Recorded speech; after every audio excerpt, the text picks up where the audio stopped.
आज की कहानी का नाम है सोच बदलो, एक प्रेरणादायक कहानी। यह प्रेरणादायक कहानी है एक बूढ़े आदमी की। ऐसा बूढ़ा आदमी जो अपने बुढ़ापे में अपने बेटी और बेटों के द्वारा ठुकराए जाने पर अपने लिए दो वक्त की रोटी तक जुटाने में कठिनाई महसूस करता है। फिर भी वह हिम्मत करके होलसेल की दुकान से अपने पास पड़े चंद रुपयों की पेनें खरीदता है और बस स्टॉप पर जाकर एक जगह बैठकर उन्हें बेचने की कोशिश करता है। बूढ़ा दिन भर पेन बेचते बेचते थक जाता है, लेकिन उसकी ज़्यादा पेन नहीं बिकती। फिर वह उसी जगह सो जाता है जिस जगह वह बैठकर पेनें बेच रहा था। बूढ़ा जहाँ सोया था वहीं पर अपना पेन का कटोरा भी रखा होता है।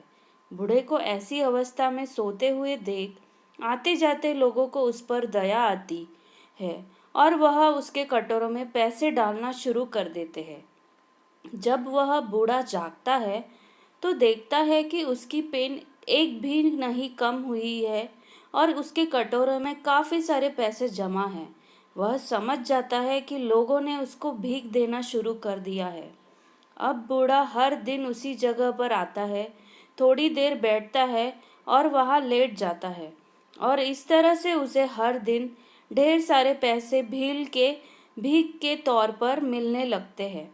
कई दिन बीतने के बाद जब बूढ़ा उसी जगह अपने उसी कटोरे में पेन रखकर बिना कुछ बोले बैठा होता है, तब एक यंग बिजनेसमैन उसको देखकर उसके कटोरे में 50 रुपए डालता है और अपने बस में बैठ जाता है।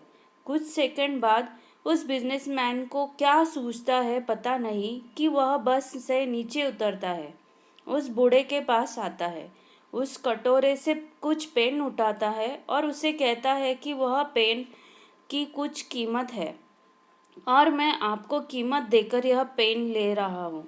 आखिर आप भी एक बिजनेसमैन हैं और मैं भी। इतना कहकर वह फिर से अपने बस में बैठ जाता है और बस वहाँ से चली जाती है। उस यंग बिजनेसमैन की बातें जैसे बूढ़े के दिल में उतर जाती है। उसकी बातें दिन रात अब उस बूढ़े की दिमाग में घूमती रहती है। 2 साल बीत जाते हैं। एक दिन वह यंग बिजनेसमैन एक जगह पर उस बूढ़े को दिखता है। बूढ़ा आदमी उसके पास जाता है और उसे कहता है, आपने मुझे पहचाना? शायद आप भूल गए होंगे, लेकिन मुझे आप अच्छे से याद हो। बिजनेसमैन कहता है, आपकी याद दिलाने पर मुझे थोड़ा थोड़ा याद आ रहा है। शायद आप वही बूढ़े आदमी हैं जो कभी उस बस स्टॉप पर बैठकर भीख मांगा करते थे। लेकिन आज तो आपका अंदाज ही कुछ बदला हुआ है। आप सूट बूट में टाई पहनकर यहाँ क्या कर रहे हैं? बूढ़ा आदमी उस यंग बिजनेसमैन को धन्यवाद देते हुए कहता है कि आप नहीं जानते आपने उस एक मुलाकात में मुझ पर कितना उपकार किया है। यंग बिजनेसमैन को कुछ समझ में नहीं आता, क्योंकि उसके हिसाब से उसने ऐसा कोई भी काम नहीं किया था जिसके लिए उसे धन्यवाद दिया जाए। बूढ़ा आगे बताते हुए कहता है, मैं आपको पूरी बात बताता हूँ।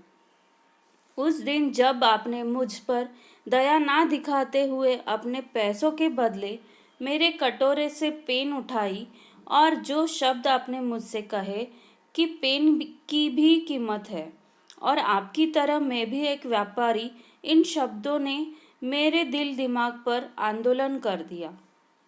उस दिन से मैं सोचने लगा कि मैं यह क्या कर रहा हूँ। मैंने जिंदगी भर कड़ी मेहनत करके अपना और अपने परिवार का पेट पाला था, तो फिर मैं इस उम्र में कैसे हार मान सकता हूँ। मैं उस दिन तुरंत उठा। मैंने घूम घूम कर सारी पेन बेच दी और अगले दिन से मैंने पेन के साथ कॉपी और बुक्स भी बेचना शुरू कर दी। मैंने शुरू के 6 महीने काफ़ी मेहनत की और अपने बेचने की चीज़ें बढ़ाता गया और सिर्फ 6 महीने में मैंने स्टेशनरी की दुकान डाल दी।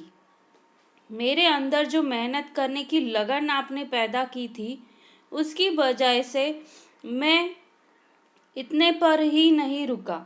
मैं स्टेशनरी में भी काफ़ी मेहनत करता था और मैंने कई सारी स्टेशनरियाँ खोल ली और आज मैं शहर का सबसे बड़ा स्टेशनरी का थोक व्यापारी हूँ। उस यंग बिजनेसमैन को उस बूढ़े आदमी की सफलता देखकर बहुत खुशी हुई।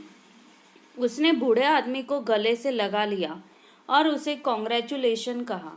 दोस्तों, दुनिया क्या सोचती है इससे कुछ भी फर्क नहीं पड़ता। फर्क पड़ता है आप अपने बारे में क्या सोचते हो। अगर आप अपने आप को कमज़ोर मानते हो, आप सोचते हो कि आप कमज़ोर हो, तो आप कमज़ोर हो जाते हो। अगर आप अपने आप को ताकतवर और सक्षम मानते हो, तो आपको सक्षम होने से, सफल होने से दुनिया की कोई भी ताकत नहीं रोक पाती है। दोस्तों, छोटी सी यह प्रेरणादायक कहानी हमें यह छोटा सा लेकिन बहुत महत्वपूर्ण पाठ पढ़ाकर जा रही है कि सोच बदलो तो दुनिया बदल जाएगी।